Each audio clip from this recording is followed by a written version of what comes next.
آج ہم ڈسکس کریں گے بریف ہسٹری آرٹیفیشیل انٹیلیجنس کی کہ آرٹیفیشیل انٹیلیجنس میں دوسرے جو ڈومینس ہیں دوسرے جو سبجیکٹس ہیں ان کا کیا کنٹریبیوشن ہے اور کیسے آرٹیفیشیل انٹیلیجنس ایوالو ہوئی. ہم اس کورس کے بارے میں ڈسکس کریں گے کہ اس کورس میں ہم کیا کچھ پڑھنے جا رہے ہیں. اس میں ڈفرینٹ جو چیپٹرس ہیں ان کی بریف ڈسکرپشن ہم ڈسکس کریں گے. تو سب سے پہلے ہم دیکھتے ہیں کہ آرٹیفیشیل انٹیلیجنس میں جو فاؤنڈیشنس ہیں وہ ان نالج بیسز کے اوپر ہے. Mathematics, economics, neuro science, psychology, philosophy, computer engineering, control theory and cybernetics اور لنگوسٹکس. تو یہ سارے بلڈنگ بلاکس ہیں جن کی بیس کے اوپر آرٹیفیشیل انٹیلیجنس پریزنٹ اسٹیٹ میں.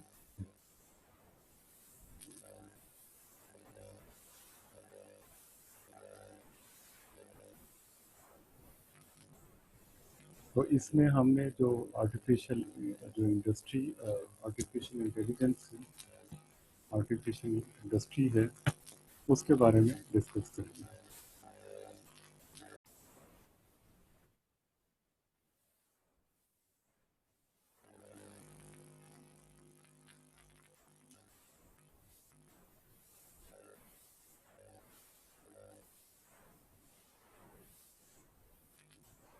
تو سب سے پہلے ہم ڈسکس کرتے ہیں فلاسفی.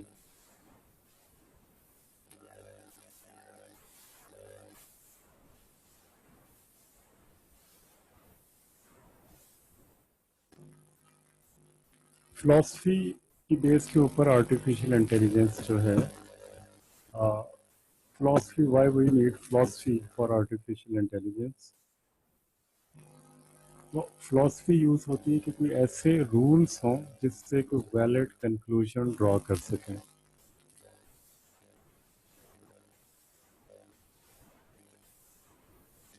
تو جو مائنڈ کیسے ایک فزیکل برین سے ارائز ہوتا ہے اس کو ہم کیسے اسٹڈی کر سکتے ہیں، نالج کہاں سے آیا اور کیسے نالج کی بیس پہ کوئی ایکشن لیا جا سکتا ہے، یہ فلاسفی میں ہم ڈسکس کرتے ہیں.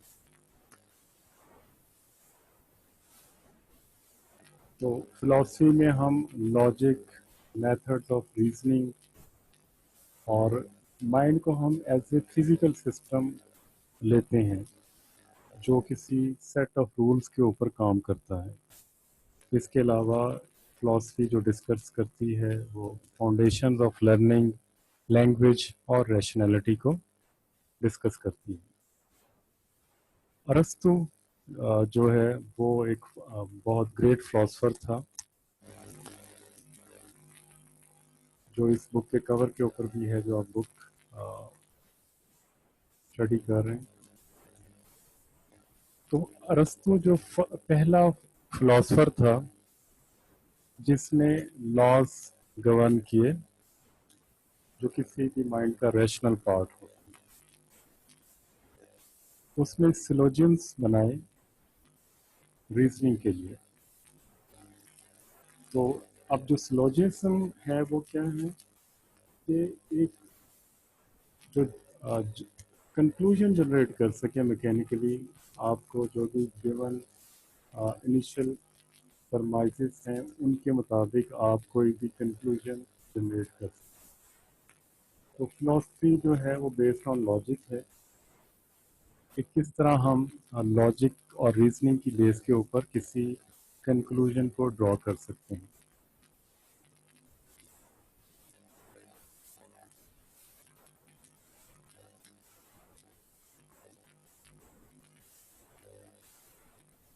پھر اس کے بعد میتھمیٹکس.